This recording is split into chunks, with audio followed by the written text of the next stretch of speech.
자, 그러면 자기소개 작성 팁 알려드릴 거예요. 뭐 정보가 너무 많아서 이미 잘 알고 계신 분들도 있겠지만 그래도 자기소개 이것만 알면 제대로 할 수 있다. 네, 3가지 팁 알려드리겠습니다.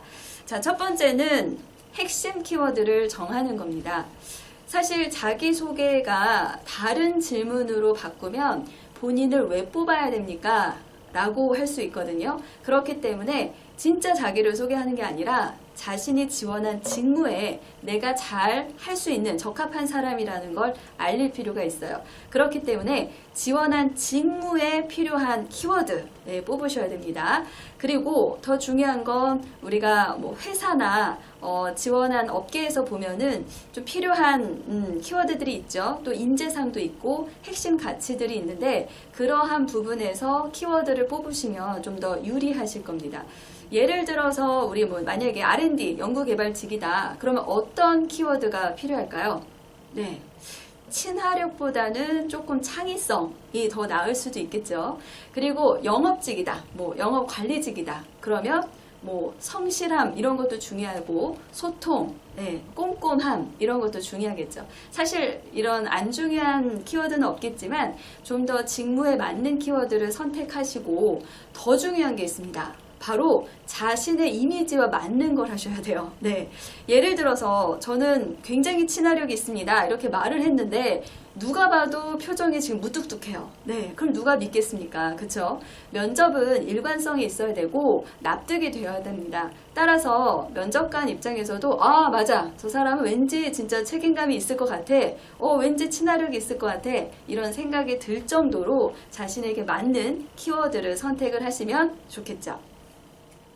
자, 키워드를 정하셨다면 이제 두 번째는 구체적인 사례를 개발을 하는 겁니다. 키워드를 정하셨으면 그것을 뒷받침하는 근거가 필요한데요. 예를 들어서 우리 면접장 가면 사실 면접이라는 건 나를 알리는 자리잖아요. 그러니까 단점 말하는 사람은 거의 없을 거예요. 그래서 우리가 신입사원에게 필요한 역량, 키워드 하면 뭐가 떠오르세요? 뭐 성실함, 뭐 책임감, 창의력, 소통 너무너무 많은데 열정도 있고요. 사실 면접장 가면 다 열정이 있대요. 얘도 열정 있고 쟤도 열정 있고. 그런데 그것을 뒷받침하는 근거에서 차별화가 생기겠죠. 여러분들의 대학 시절 한번 떠올려 보시면 이러한 키워드들을 뒷받침할 만한 그런 사례들이 분명히 있으실 겁니다. 저는 사례가 없어요 하시는데 그러면 소소한 사례도 좋아요. 네, 한번 볼까요? 우리 대학 다닐 때 전공 팀 프로젝트 한 번쯤 하지 않나요? 네. 없으시진 않겠죠. 그때 어떤 열정을 발휘했던지, 혹은 내가 어떻게 협업을 했는지 그런 부분을 잘 표현해 주시면 되겠습니다.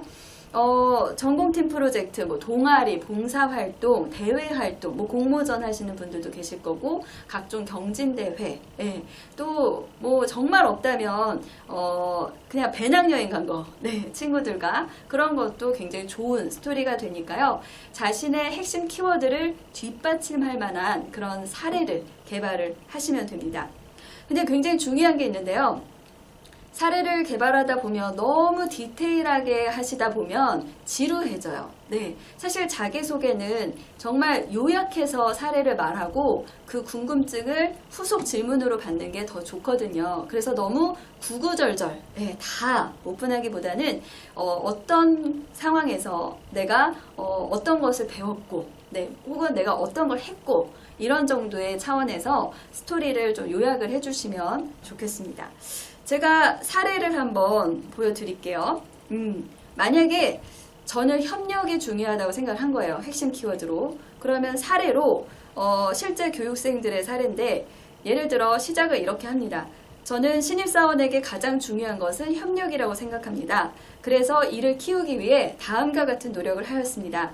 팀 프로젝트를 진행할 때 팀원들과 업무 분담을 효율적으로 하였고 좋은 시너지 효과를 낼 수 있었습니다. 또한 이공계 동아리 활동을 하며 팀원들과 이공계 미래에 대해 토의하였고 이를 통해 다양한 이벤트를 진행할 수 있었습니다. 이러한 경험을 통해 팀워크의 중요성을 배울 수 있었습니다. 네, 이 정도 요약은 가능하시죠? 네, 또 다른 사례 한번 보여드릴게요. 이 학생은 팀워크와 끈기를 두 가지 키워드를 잡은 거예요. 그래서 네, 저는 팀워크와 끈기로 저를 소개하겠습니다. 이렇게 키워드를 말하고 그 다음에 팀워크에 관련된 사례 하나, 끈기에 관련된 사례 하나를 꼽은 거죠. 그래서 저는 발표 과제를 했을 때 조원들 모두 학과가 달라서 의견을 모으는데 어려움이 있었습니다. 하지만 원활한 소통을 통해서 좋은 점수를 받을 수 있었습니다. 또한 저는 입학 당시 좋은 성적은 아니었지만 학점 관리를 철저히 해서 4년 내내 장학금을 받을 수 있었습니다. 네, 이 정도의 스토리 뒷받침해 주시면 되겠습니다. 사실 스토리 개발할 때 이렇게 나열하는 것보다 이렇게 정리하는 게 더 어렵긴 해요. 네, 자, 한번 잘 정리를 해 보시고요. 세 번째는 포부로 마무리인데요. 한 줄 포부입니다. 한 줄 포부. 네, 많이 하실 필요 없고요. 왜냐하면 이제 자기소개에서 핵심 키워드를 말하고 그 다음에 근거를 들었다면 이제 듣고 싶은 건 다 들은 거예요. 면접관 입장에서는. 그러니까 이제 마무리를 하시는 단계고 마무리에서 너무 길어지면 또 지루합니다. 네, 따라서 한 줄로 그냥 간단하게 포부 마무리 해주시면 되고요. 예를 들어 볼게요.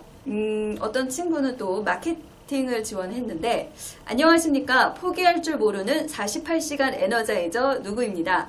브랜드 마케팅에서 가장 중요한 것은 새로운 가치의 창출이고 끈질긴 도전 정신만이 그것을 가능하게 한다고 생각합니다. 도전 정신으로 키워드를 뽑았네요.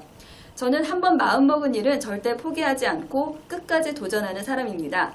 덕분에 대학 시절 친구들에게 48시간 에너자이저라는 별명을 가졌습니다. 입사 후에도 불굴의 의지로 불가능을 가능케 하는 마케터가 되겠습니다. 이렇게. 네. 입사 후에도 이 부분이 한 줄 포부가 되겠죠. 네. 아주 길지 않고 간략하게 핵심을 전달할 수 있는 마무리가 필요합니다. 네, 도움이 되셨나요? 지금까지 자기소개 팁에 대해서 말씀을 드렸는데요. 다시 한번 정리를 해보겠습니다. 첫 번째 뭐였죠? 네, 핵심 키워드. 두 번째, 네, 구체적인 사례 들기. 세 번째, 네, 한 줄 포부였습니다. 잘 기억하셔서 앞두고 있는 면접이 있다면 잘 활용을 하시고요. 첫 스타트가 굉장히 중요하죠. 여러분 아실 겁니다. 스타트가 잘 되면 다음 질문도 잘 풀릴 수 있거든요. 네, 오늘 알려드린 정보 잘 활용하셔서 취업에 꼭 성공하시길 바랍니다. 네, 앞으로 여러분들과 소통을 좀 더 많이 하고 싶습니다. 그래서 이 해당 영상 아래 댓글로 여러분들이 궁금하신 부분이나 혹은 제 답변 어떤가요? 첨삭받고 싶으신 부분이 있다면 남겨주세요. 제가 힘 닿는 한 답변을 드리도록 하겠습니다. 다만 당부의 말씀이 있는데요. 우리 최소한의 매너는 지켜주시는 거 아시죠? 네. 자, 오늘 영상 좋았다면 좋아요, 구독 네, 꼭 부탁드리도록 하겠습니다. 그래야 제가 힘이 나서 더 좋은 정보를 제공해 드릴게요. 자, 그럼 오늘 이상으로 좋은 정보 전달이 되었길 바라고요. 이상으로 배윤희 원장이었습니다. 감사합니다.